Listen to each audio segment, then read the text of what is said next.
Diabetes और kidney से related आजकल बहुत प्रॉब्लम्स फैल रही है। अब हाल ही में देखिए कि प्रेमानंद महाराज जो हैं उनका डायलिसिस हुआ है, उनको भी किडनी की लंबे वक्त से समस्या है। तो क्या आयुर्वेद के माध्यम से इसको भी क्योर किया जा सकता है? जो प्रेमानंद महाराज के फॉलोअर्स हैं वो जरूर जानना चाहेंगे, क्योंकि वो उनकी हेल्थ के लिए बहुत चिंतित रहते हैं। मैंने भी पूज्य महाराज जी के शिष्यों को कहा है कि हम पूज्य महाराज जी की स्वास्थ्य को लेकर चिंतित हैं, उनकी सेवा करना चाहते हैं, तो मैं करूंगा बात पूज्य महाराज जी से। हमने लीवर फेलियर, किडनी फेलियर को लीवोग्रिड, रीनोग्रिड से, मंडूकासन, पवन मुक्तासन से, अनार, पपीता, बग्गू गोसा बहुत अच्छी चीजें।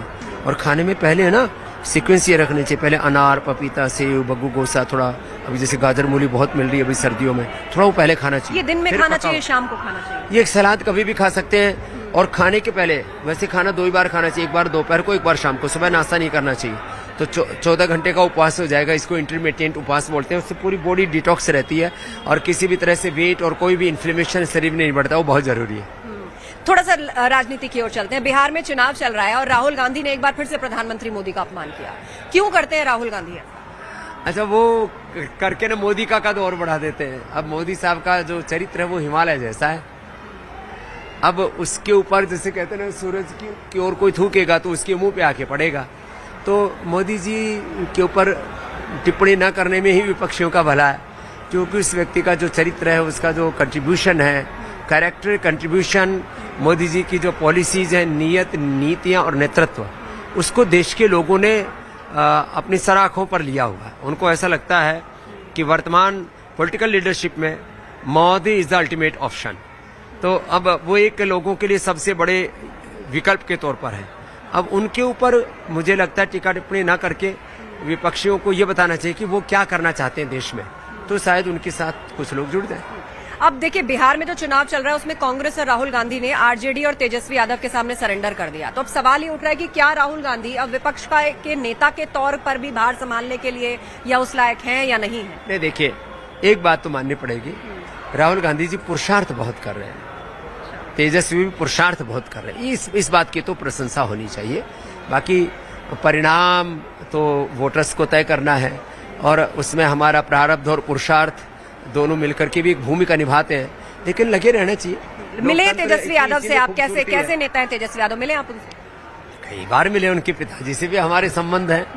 तो देखो, राजनीति की खूबसूरती आस्था जी इसी में है कि पक्ष और विपक्ष दोनों मजबूती से लड़े युद्ध की तरह, और चुनाव परिणाम जो भी आए उसको श्रद्धा पूर्वक माथा झुका करके स्वीकार करें। अच्छा, योगी जी के जनसभाओं की बड़ी डिमांड है बिहार में। लोग बुलडोजर लेकर पहुंच जा रहे हैं वहां पे, और वहां जिस तरह माफिया और उन पे बुलडोजर की बात सीएम योगी कर रहे हैं, उस पर विपक्षी निशाना साध रहे हैं। हाँ, देखो, ये बात तो है, योगी जी की लोकप्रियता। देखो, इस देश में ना आदित्यनाथ योगी जी वो एक मठ के महंत भी है, एक योगी भी है, कर्मयोगी भी है, राष्ट्र के लिए उपयोगी है, और योग धर्म और राष्ट्र धर्म को, सनातन धर्म को सर्वोपरि रखते हैं। इधर हमारे देश के गृह मंत्री अमित शाह जी, सनातन के ऐसे पुरोधा जिन्होंने बड़े बड़े जो इस देश में सपने थे, मोदी जी ने तो उसमें एक बड़ी भूमिका निभाई, लेकिन 365 से लेकर के राम मंदिर के निर्माण तक देश में किसी को एक पत्थर भी किसी के ऊपर फेंकने का दुस्साहस नहीं कर पाए। तो एक तरफ इतने हमारे सशक्त गृह मंत्री, इतने हिमालय जैसे चरित्र वाले हमारे प्रधानमंत्री, और हमारे रक्षा मंत्री राजनाथ जी, वो भी योगी और कर्मयोगी हैं। तो देश में आप सृजन करने वाले हमारे गडकरी जी, मतलब चारों तरफ देश में एक अच्छा परिवेश है। हाल ही में अमेरिकी राष्ट्रपति डोनाल्ड ट्रंप ने बहुत सारे टैरिफ लगा दिए, भारत पर भी लगा दिए, लेकिन उसके साथ ना एक स्वदेशी अभियान चल गया। मोदी सरकार ने भी इसको आगे बढ़ाया। आप तो हमेशा से स्वदेशी अपनाओ की बात करते हैं, तो आपको लग रहा है क्या कि अब जब टैरिफ कुछ कम भी हुआ है, लेकिन ये स्वदेशी अभियान चलता रहेगा, इसको क्या बढ़ाया जा सकता है? क्या ये टैरिफ की मात है या जवाब? गया है कि टैरिफ टेररिज्म, टैरिफ वार से देश को बचाना है तो स्वदेशी को अपनाना ही है, उसके अलावा कोई विकल्प नहीं है। स्वदेशी आत्मनिर्भरता और विकसित भारत के सपने को पूरा कर सकता है, बाकी तो ये आर्थिक लूट और गुलामी देश को खोखला कर देगी।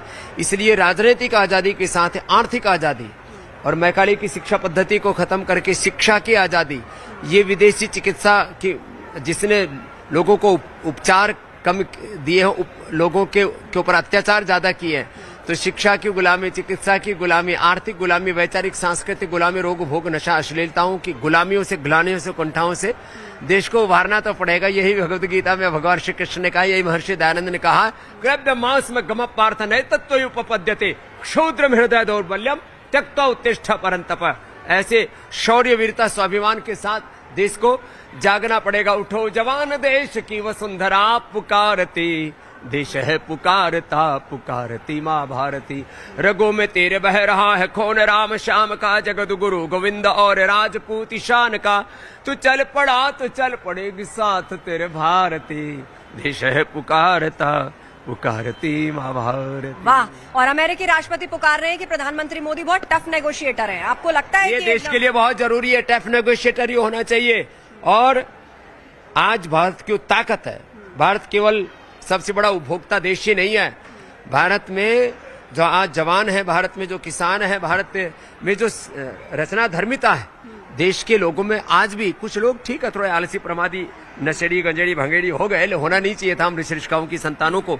फिर भी 150 करोड़ की आबादी वाला ये देश, 100 करोड़ से ज्यादा लोग इसमें देश के लिए अपना सर्वस्व आहूत करने के लिए प्रतिबद्ध है। भारत को कोई नहीं झुका सकता। SIR का मुद्दा चल रहा है, अब देश भर में होगा, उसे लेकर भी पॉलिटिक्स चल रही है। आपको लग रहा है कि इससे बट रहा है समाज, की से जुड़ रहा है? कुछ इधर भी एक स्लोगन लिखा हुआ है, कब तक बटेंगे हम, राजनीतिक रूप में, धार्मिक रूप में, अलग अलग जाति पंथ मजहबों के तौर पर हम जब बटे से दिखते हैं, ये ठीक नहीं है।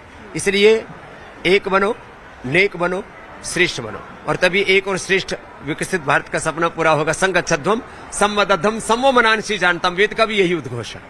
आई लव मोहम्मद का ये जो पूरा मुद्दा चला, अलग अलग जगहों पे लिखा मिल रहा है, इसे विपक्ष कह रहा है कि बीजेपी कर रही है। इंडिया, ये होना चाहिए। I love Bharat.